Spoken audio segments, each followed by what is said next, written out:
Hi hello friends, இது உங்கள் நண்பர் சேவை. இன்னைக்கு நம்ம பார்க்க போகிறது டிஎன்பிஎஸ்சியோட ஜாப் நோட்டிஃபிகேஷன். இந்த நோட்டிஃபிகேஷன் ரிலீஸ் ஆனது ஆகஸ்ட் 13 அண்ட் இந்த அப்ளிகேஷனுக்கான லாஸ்ட் டேட் பார்த்தீங்கன்னா செப்டம்பர் 11 நைட்டு 11:59 வரைக்குமே நமக்கு டைம் கொடுத்துருக்காங்க. அது மட்டும் இல்லாமல் இந்த அப்ளிகேஷன் நீங்கள் அப்ளை பண்ணும்போது ஏதாவது மிஸ்டேக்ஸ் பண்ணிட்டீங்க உங்களுக்கு தெரியாமல் அப்படின்னா அதை கரெக்ஷன் பண்ணுறதுக்குமே நமக்கு டைம் கொடுத்துருக்காங்க. அது என்னைக்குன்னு பார்த்தீங்கன்னா செப்டம்பர் 15 17 வரைக்கும் இந்த 3 நாளில் நம்ம என்ன கரெக்ஷன் சொல்லினாலும் ஆன்லைனில் அப்டேட் பண்ணிக்கலாம்.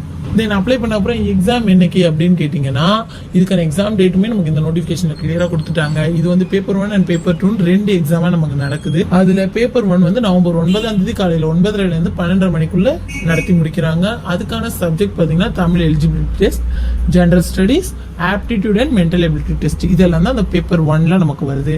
அடுத்தது பேப்பர் 2, இது வந்து என்னைக்கு அப்படின்னு பார்த்தீங்கன்னா நவம்பர் 11 14 வரைக்கும் இந்த எக்ஸாம் நடக்கும்.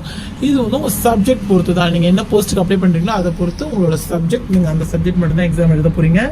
அடுத்ததான் நம்ம பார்க்க போகிறது என்ன அப்படின்னா போஸ்ட் அண்ட் வேகன்சிஸ். இது என்ன அப்படின்னு பார்த்தீங்கன்னா நம்ம என்ன போஸ்ட் அப்ளை பண்ண போகிறோன்றத நமக்கு தெரியும் இல்லையா. ஸோ இதில் என்னென்ன போஸ்டிங் இருக்குது, அதில் வந்து எத்தனை வேகன்சிஸ் இருக்குது, அது வந்து எந்தெந்த ஆர்கனைசேஷனில் எடுக்கிறாங்க அண்ட் அதை வந்து எப்படி நமக்கு டிஸ்ட்ரிபியூட் பண்ணி தராங்க அந்த வேகன்சிஸை அப்படின்றது தான் இந்த டேபிளில் நம்ம கொடுத்துருக்காங்க. அதாவது ஃபார் எக்ஸாம்பிள் அசிஸ்டன்ட் டெஸ்டர் எடுத்துக்கிட்டோம் அப்படின்னா இது வந்து இண்டஸ்ட்ரீஸ் அண்ட் காமர்ஸ் டிபார்ட்மெண்ட்டில் எடுக்கிறாங்க. அண்ட் இதில் வந்து மொத்தம் 2 வேகன்சிஸ் தான் இருக்குது. அதை நமக்கு எப்படி டிஸ்ட்ரிபியூட் பண்ணுறாங்கன்னா, ஒன்று எஸ்சியில் ஜென்ரல் டர்ன், ஆணாக இருந்தாலும் பெண்ணாக இருந்தாலும் எஸ்சி கம்யூனிட்டி சேர்ந்தவங்களுக்கு கொடுக்குறாங்க. இன்னொன்று ஜென்ரல் டர்னில் விமன் அப்படிங்கும்போது ஜென்ரல் டர்ன் எல்லாருமே இன்க்ளூட் ஆவாங்க. ஓகேவா. ஸோ எல்லாரும் பொதுவான ஒரு தேர்வில் விமனுக்கு பட் பொதுவானவங்க, ஆனால் அதில் விமனுக்கு மட்டும்தான் நமக்கு அந்த வேகன்சி ஸ்பிளிட் பண்ணி கொடுக்குறாங்க.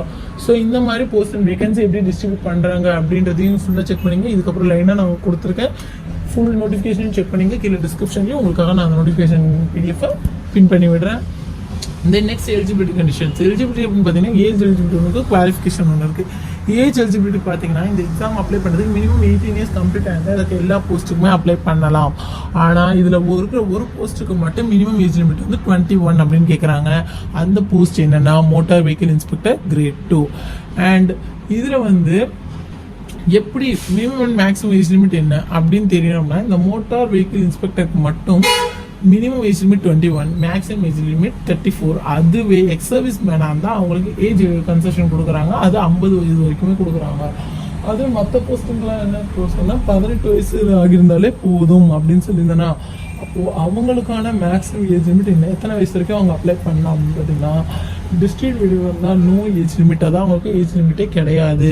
பட் அதர்வைஸ் ஒரு சில போஸ்டிங்க்கு கம்பல்சரி ஏஜ் லிமிட் நமக்குமே கொடுக்குறாங்க. அதை கொஞ்சம் செக் பண்ணிக்கோங்க இதில்.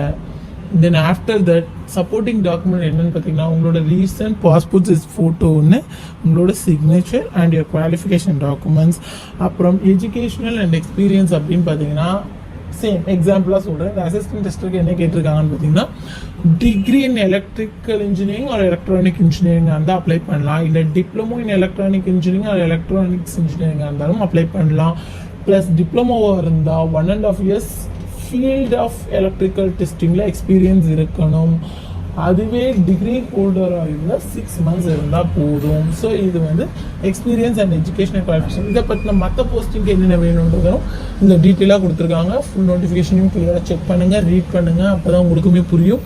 Then next medical and physical standards அப்படின்னு கேட்டிருக்காங்க. ஸோ நமக்கு விஷன் ஸ்டாண்டர்ட் என்ன லெவலில் இருக்கணும் அப்படின்றதுமே நமக்கு ஒரு சில போஸ்ட்டுக்கு சேஞ்ச் ஆகுது. ஸோ அதுவுமே இந்த நோட்டிஃபிகேஷனில் நான் உங்களுக்கு காமிச்சிருக்கேன், இதையுமே பார்த்துக்கோங்க.